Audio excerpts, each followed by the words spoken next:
I just found out my husband has been cheating on me with our married best friend for years, and now I'm quietly planning my escape while they think I'm still in the dark. They don't know that I know, but I caught my husband, 42M, and our married best friend, 32F, making out at the end of our driveway when he was seeing her off after dinner with our family. We live on a small acreage and the driveway is a long way off from the main house.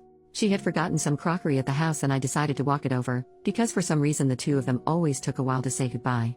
Now I know why. That's when I saw them lit by her car's overhead lights. Making out in the front seat with our best friend straddling my husband. In shock, I didn't know whether to throw her Pyrex at the car or just walk away. I decided the latter, and was too shocked to cry or be angry.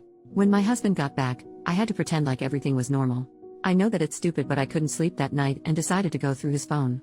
She was obviously under a pseudonym, but I found a handful of their messages dating 2 or 3 years back. Her husband doesn't know. He's currently posted overseas as a diplomat. I'm sick with rage and betrayal. I'm lost and have no idea what steps to take next. Update in the same post. Wow, I didn't expect this much support. It's really overwhelming.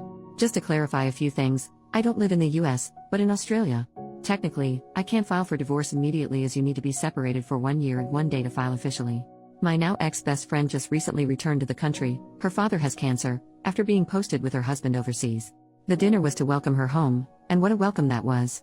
As to what I'm going to do now, a part of me just wants to confront my husband and see what lame excuse he has. But I need to get away from him. This level of betrayal physically hurts.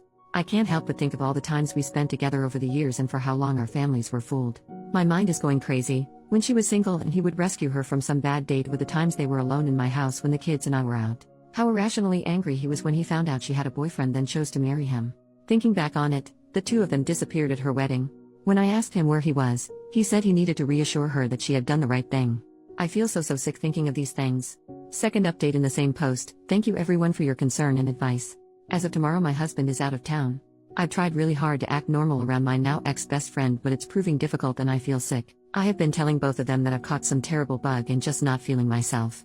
While my husband is out of town for the next few days, my sister-in-law, who is the only other person who knows, my brother's wife, will help me pack important documents and store them somewhere my husband doesn't know about. I've organized for my kids to stay with them for a week while I sort my stuff out. I've spoken to a family lawyer and they have told me that the best way to start the separation procedure is to no longer be living under the same roof. I'm very fortunate in that most of our assets are also in my name, and the land our house is on was gifted to us by my parents. I'm planning to kick him out after his trip. But before that, I want to catch them both in the act again. Have some hard proof, send it to the ex-friend's husband, and get the ball rolling for moving on with my life. I'll update with what happens after the confrontation. Final update in the same post. My husband came home 2 nights ago from his trip. While he was gone, I had organized a lot of the important documents, like financials, birth certificates, passports, anything that he could potentially use to try and get more than what he deserves. They are now safely stored and my kids have been staying with their aunt and uncle for the past few days. I had packed all my husband's things and he has been really good at keeping his tracks clean because there was no evidence of his affair within his stuff. I placed all his belongings in the garage ready for the confrontation with him. I was super nervous because I wasn't sure if I was making the right decision. Once he came home and I remembered seeing him kissing our best friend, I remembered the deep hurt they had caused. I was in our kitchen when he came home and he knew straight away something was wrong.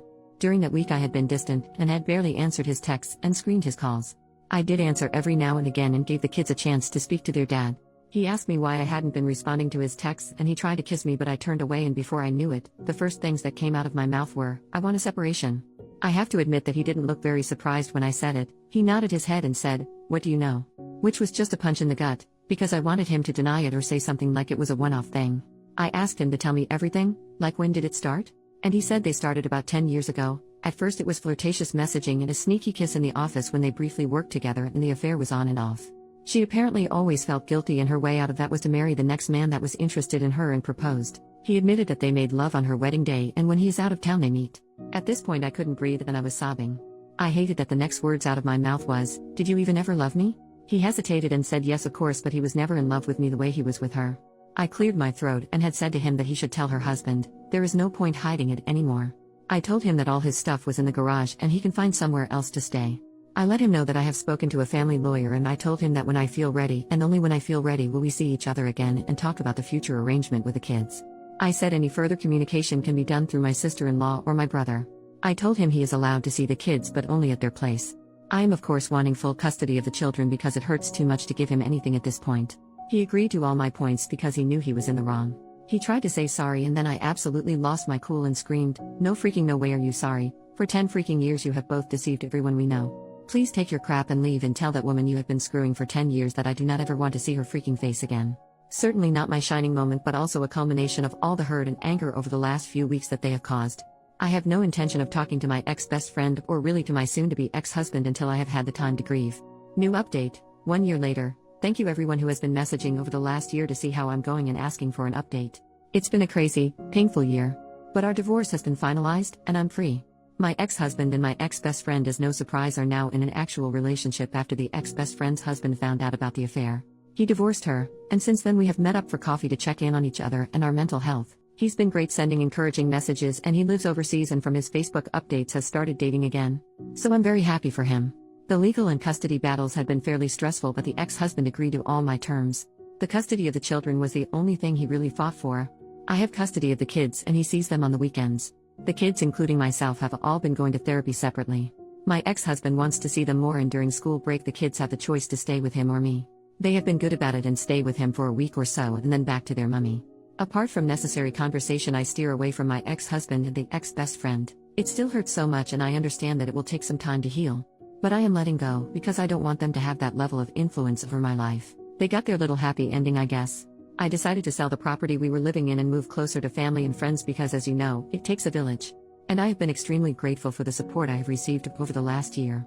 I'm tearing up just as I'm writing this, knowing that I couldn't go through all of this without my loved ones. And for myself, I'm happy overall, still a work in progress but grateful for life. The kids and myself have been enjoying life, and when we have the time and the money, try and take little trips here and there so the traumatic events of the divorce doesn't linger and can be replaced by good memories. Memories where they spent road trips and adventures with their mum.